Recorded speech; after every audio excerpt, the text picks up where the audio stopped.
Something hit me. I thought it was a slingshot. A Gresham man in custody accused of shooting an 11-year-old boy earlier this week with a pellet gun. And just today, we find out the same man is accused of doing the same thing to a police officer. This is KOIN 6 News at 11 o'clock. I'm Jennifer Hoff. I'm Jeff Gianolo. That shooting of the officer led to a standoff, which lasted for hours before the man was arrested. Lisa Balick digging deeper tonight, live in downtown Portland outside the jail where he's being held. And Lisa, you talked to that boy who was shot in the back? Yes, he just got home from the hospital tonight, and he told me he is very happy that the suspected shooter was arrested and behind bars at this hour. Something hit me. 11-year-old Elijah was playing in a tree with his little brother Wednesday night out front of their Gresham apartment complex. The boys had just switched places in the tree when Elijah suddenly was shot in the back. I thought it was a slingshot because it was so big.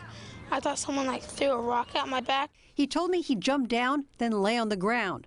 His little brother went running to get their mom. I finally got him to roll over and I seen the hole and I thought it was on his spine. In surgery, doctors found a metal pellet had lodged in one of his kidneys.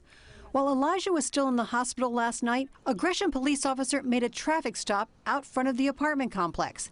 He was suddenly shot in the arm by a pellet gun. After a standoff, police arrested Michael Lee Hart, who lived across the street from the apartments in a trailer. The 44-year-old Gresham man has a long criminal history. He's a convicted rapist and a registered sex offender, a man who his caretaker says has a history of mental illness. Police have now charged Hart with 2 counts of second-degree assault and assault on a public safety officer.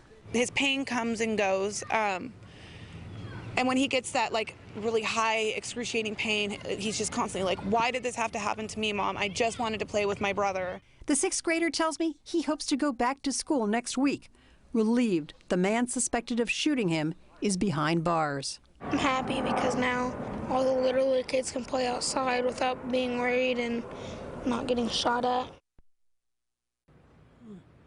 Now, Elijah and his mom both tell me that that pellet that was lodged in his kidney is still there. Doctors decided to leave it and say he will be okay eventually. As for Hart, he'll be back in court on Monday. Live in downtown Portland, Lisa Balick, KOIN 6 News. All right.